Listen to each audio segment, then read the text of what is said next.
નમસ્કાર વિદ્યાર્થી મિત્રો, કેમ છો? હું આનંદ વર્ષડા પ્રહાસ ક્લાસીસમાં આપનું સ્વાગત કરું છું. તો આજે આપણે જોવાના છે સ્વાધ્યાય 1.1 નો પ્રશ્ન નંબર 1 નો છેલ્લો દાખલો, એટલે કે પાંચમો દાખલો, જે મેં અગાઉ તમને 1 થી 4 દાખલા જે આના આગલા વિડીયોમાં આપેલા એમાં એક આપણે બાકી રાખ્યો હતો, બરાબર? તો એ હવે આપણે અહીંયા આ વિડીયોમાં જોઈશું. તો એ છે આ પાંચમો 7429.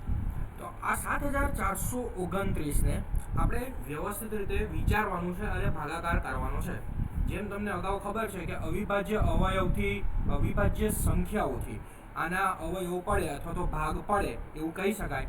તો અહીંયા આ 7429 નો તમે વિચાર કરશો તો 2 થી તો ભાગ ચાલશે જ નહીં, કેમ કે એકમના સ્થાને 0, 2, 4, 6, 8 નથી, એટલે 2 થી તો ચાલશે જ નહીં. હવે એકમના સ્થાને 9 છે, તો તમે થોડુંક વિચારજો અને સ્વપ્રયત્ન કરજો કે 3 થી ભાગ ચાલશે નહીં. અને અહીંયા તમે જેમ વિચારતા જશો અથવા તો રફમાં કરી જોવાનું કે 5 થી ભાગ ચાલશે નહીં. તો 5 પછીની અવિભાજ્ય સંખ્યા કઈ છે?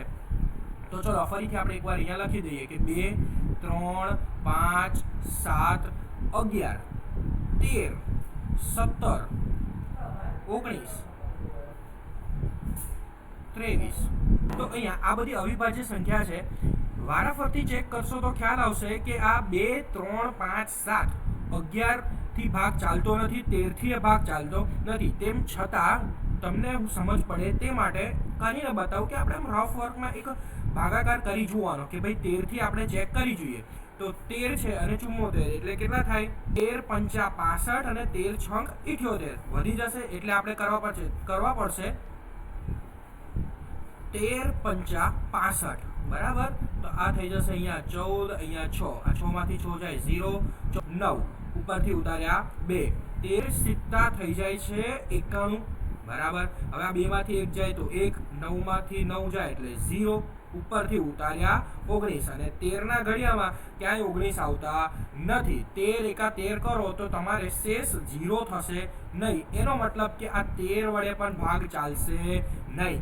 તો હવે તમારે વિચારવું પડશે કે જો 13 વડે નહીં તો 13 પછીની આવતી અવિભાજ્ય સંખ્યા કઈ છે? તો કે 17 છે.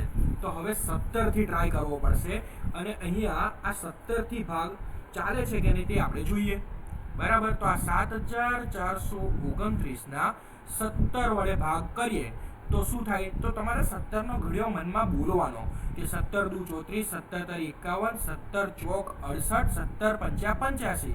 85 તો વધી જશે 74 કરતા. એનો મતલબ કે આપણે 17 ચોક કેટલા લેવા પડશે? 68 લેવા પડશે. હવે આ સિમ્પલ ભાગાકાર છે, આ તમે આરામથી કરી શકો.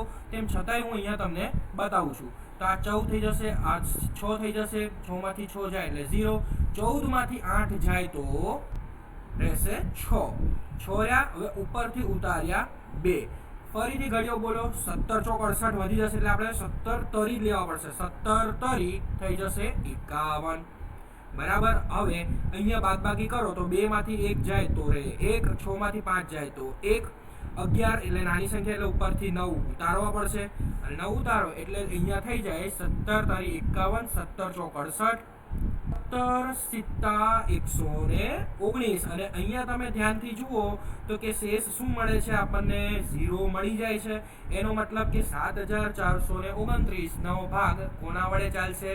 17 સંખ્યા, 17 જે અવિભાજ્ય સંખ્યા છે એના વડે ભાગ ચાલશે.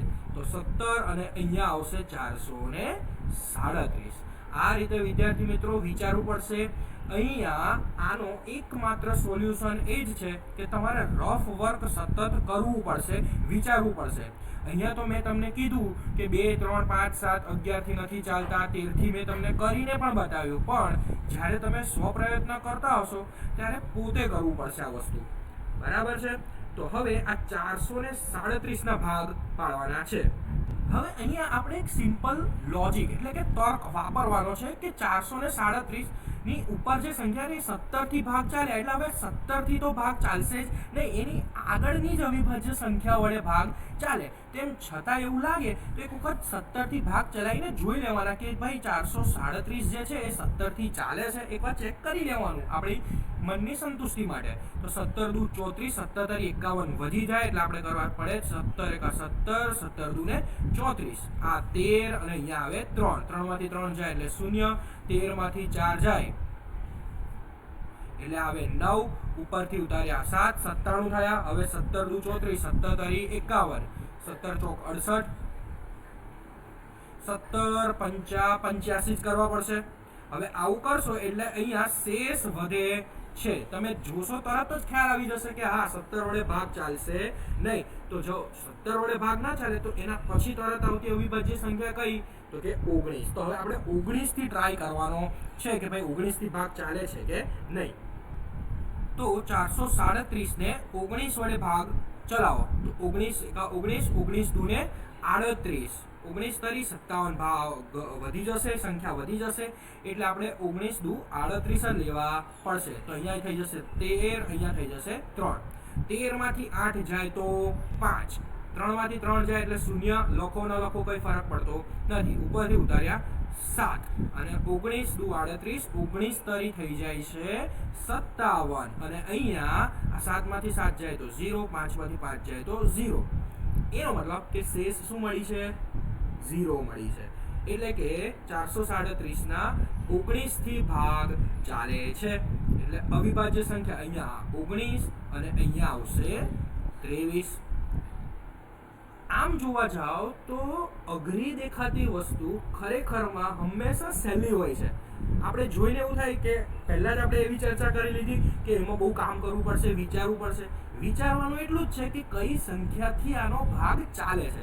બાકી દાખલો એ આગળના જેટલા ગણ્યા એના કરતાં તે ઓછા સ્ટેપમાં દાખલો પતી જાય છે. જો 3 સ્ટેપમાં પૂરો થઈ જાય છે. માત્ર ભાગ કઈ સંખ્યાથી ચાલવાનું છે એ જ વિચારવાનું છે. હવે 23 એટલે 23 તો પોતે જ અવિભાજ્ય સંખ્યા છે બરાબર, અને એ પોતાના જ ઘડિયામાં આવે એટલે આ થઈ જશે 23 એકા 23 બરાબર. અહીંયા 1 આવી ગયો એનો મતલબ કે આપણું કાર્ય પૂર્ણ થઈ ગયું. તો 7429 ના અવિભાજ્ય અવયવ શું પડ્યા? તો કે 17, 19 અને 23. એને આપણે ગુણાકાર સ્વરૂપે દર્શાવી દઈએ. 7429 એટલે કે 17 ગુણ્યા 19 ગુણ્યા 23. અહીંયા આપણું કામ પૂરું થઈ ગયું અને આ જ આપણો જવાબ થઈ ગયો.